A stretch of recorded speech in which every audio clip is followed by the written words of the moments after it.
listening to Tea with Tolkien, a podcast for the Hobbit at heart. Pull up a cozy chair and join us as we chat about the works and faith of J.R.R. Tolkien and strive to carry a little piece of Middle-earth into our own daily lives. Special thanks to our newest patron, Jordan, and a happy Patreon anniversary to Carrie, who joined our community on May 2nd last year. Thank you so much to all of our patrons. I really appreciate you guys, and you really help me be able to do all of this, so you guys are the best. We are on week 17 of our Silmarillion book club, which is crazy. There are only going to be 20 weeks, so we're getting towards the end, and this is actually the last chapter in the Quentis Silmarillion, so really the big bulk of the story is coming to a close today with chapter 24 of the Voyage of Eärendil and the War of Wrath.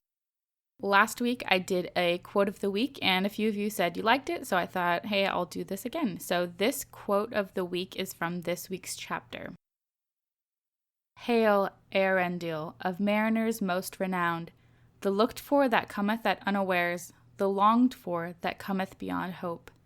Hail, Eärendil, bearer of light before the sun and moon, splendor of the children of earth, star in darkness, jewel in the sunset, radiant in the morning. And I think that pretty much sets the tone for this chapter, so let's just jump right in. So Eärendil and Elwing had two children, Elrond and Elros. Eärendil grew restless after a while, and he longed for the sea, desiring to seek out his parents, as well as to find the last shore and to bring message of the elves and men to the Valar. Eärendil built a ship called Vinjalot with the help of Círdan, but he was unable to find his parents or the shores of Valinor on any of his journeys, and his heart instead caused him to return to Elwing. Now after a time, Maedhros was tormented once again by his oath, and he demanded the Silmaril back from Elwing. However, they refused because it had been won by Beren and Luthien fair and square, and because of the slaying of Dior, and because Eärendil was not at home at the time when they requested it. So after this, war broke out once more, and the sons of Feanor came upon the exiles of Gondolin and the remaining people of Doriath, and yet again we have another kinslaying, which is very sad. Elros and Elrond were taken captive, and Elwing, with the Silmaril on her breast, cast herself into sea, but instead of dying, Ulmo bore her up in the form of a bird. Tolkien writes, "For Ulmo bore up Elwing out of the waves, and he gave her the likeness of a great white bird, and upon her breast there shone as a star the Silmaril, and she flew over the water to seek Eärendil, her beloved." Eventually she found him, and she landed in his ship, and he took her with him, even though she was still a bird. But in the morning, she returned to her bodily form, and they were very happy to be together, but they had great sorrow over the destruction of their home and the captivity of their sons because they were worried that their sons would be killed. However, Maglor had taken pity upon Elrond and Elros, and Tolkien writes that he loved them as much as he could despite the sickness of his heart and the burden of his oath, so thankfully they were not killed.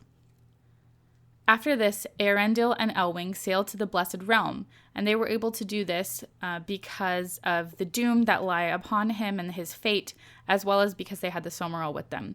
So whereas before he wasn't able to get past all of the enchantment and shadow, they were actually able to get past it for this final journey. As they got closer, and as Eärendil was getting ready to go plead before the Valar, he told Elwing that he had to go on alone, and so he left her. She stayed behind close to Alqualande. Eärendil then came to Tuna, and he found it bare. Tirion was also empty, and Tolkien writes, his heart was heavy, for he feared that some evil had come even to the Blessed Realm. And I think this scene, I would love to see a TV series or something depicting all of these events, but just being able to see him walking through it and it's all still and empty, I feel like it's such a beautiful image. I would love to see that depicted in some kind of art. I haven't seen it in art before, but if you have seen anyone depict it, I would love to hear from you so I could see it as well. So at this point, Eärendil is just kind of walking through Valinor, but he's not running into anyone, and he's starting to get worried because where is everybody? But then finally, he hears the voice of Eönwë, who says, Hail, Eärendil, of mariners most renowned, the looked-for that cometh at unawares, the longed-for that cometh beyond hope. Hail, Eärendil, bearer of light before the sun and moon, splendor of the children of earth, star in the darkness, jewel in the sunset, radiant in the morning, which is our quote of the week, and it's so beautiful. So after this, Eärendil went into the halls of Valmar, never to set foot again upon the lands of men. So now comes his time to plead before the Valar. Tolkien writes, "Pardon he asked for the Noldor, and pity for their great sorrows, and mercy upon men and elves, and succor in their need. And his prayer was granted."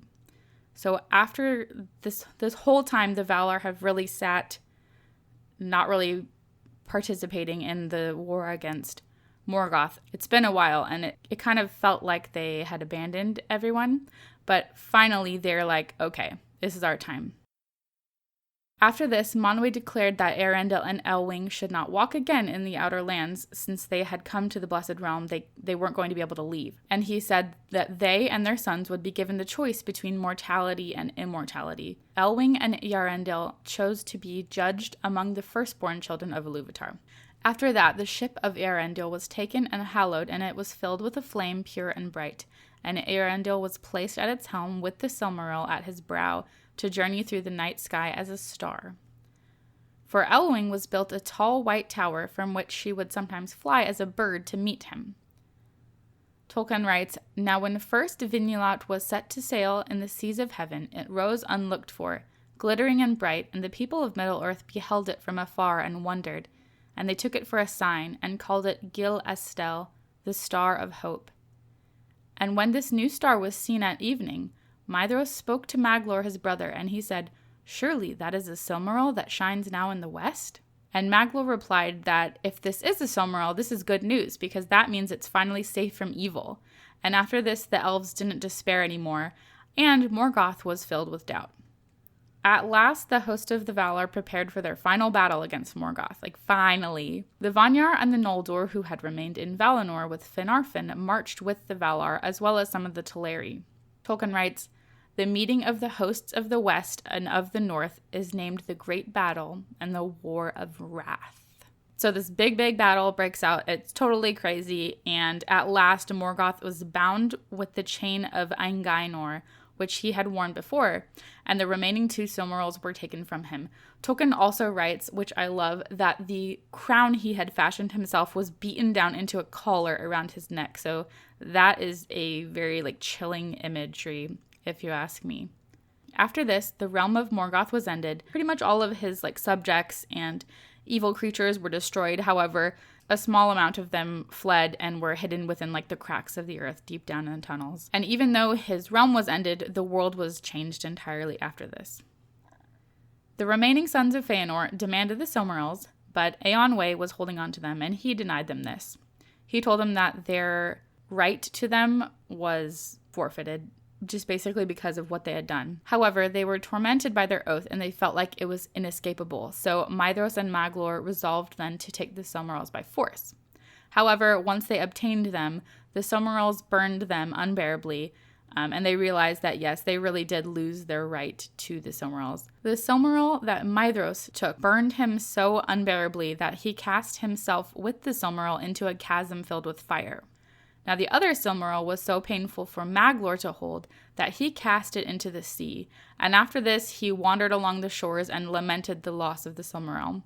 And we don't really hear from him after that, so Tolkien doesn't specify how he died or what really happened to him after that. Tolkien writes, "And thus came to pass that the Silmarils found their long homes, one in the airs of heaven, and one in the fires of the heart of the world, and one in the deep waters." After this, the rest of the Noldor were pardoned, and the doom of Mondos was finally laid to rest. Elrond, the son of Eärendil and Elwing, chose to remain in Middle-earth as an elf, and Elros chose to be counted among men. Morgoth was then sent into the timeless void, never to be released again. Tolkien writes, "Yet the lies that Melkor, the mighty and accursed, Morgoth Bauglir, the power of terror and of hate, sowed in the hearts of elves and men, are a seed that does not die and cannot be destroyed, and ever and anon it sprouts anew, and will bear dark fruit even unto the last." And then the chapter ends. Here ends the Silmarillion, and if it has passed from the high and the beautiful to darkness and ruin, That was of old the fate of Arda marred, and if any change shall come, and the marring be amended, Manwë and Varda may know, but they have not revealed it, and it is not declared in the doom of Mondos. So there you have it. You have finished the Quentis Silmarillion. Now there's still quite a bit at the end of the book, but this is the ending of the story of the Silmarils. I love it. I hope you guys enjoyed it, and I really hope that these podcast episodes were helpful as you carried through each chapter and as you tried to remember names. I know it's super difficult if you're in your first read. So I've got a couple discussion questions if you're in our Discord server.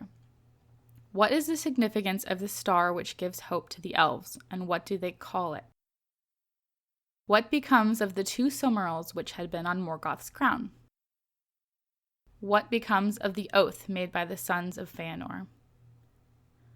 Where do the Silmarils lie at the end of this story, and how does the Quentis Silmarillion end? And last but not least, how does it feel to have finished the Silmarillion? I hope you're very proud of yourselves. Give yourself a pat on the back. I'm very proud of you. As we wrap up, we will be back next week for the first half of the Akalabaith, which is quite long, so I split it up into 2 weeks. And before I go, I also wanted to let you know that I've decided on a schedule for our next book club, which will be beginning in the fall. We are going to be reading The Lord of the Rings over the course of 6 months. I originally thought we should do it over the course of a year, but as I was looking into it, I feel like a year is just such a long time to commit to reading one book. So 6 months I thought would be a good happy medium, not too fast, not too slow, and that way we'll be able to do one book for each month. And I am not going to do a weekly podcast for that because that would be so much work. Instead, I'm going to be doing a monthly podcast that's like a recap of each book, which I think will make a lot more sense. I also just got the Spaces feature on Twitter, which looks really fun. So hopefully we'll be able to do some kind of like discussion over there soon. So let me know if you have any ideas for stuff you would want to talk about over on Twitter Spaces. And with that, I will see you guys next week. Have a great week.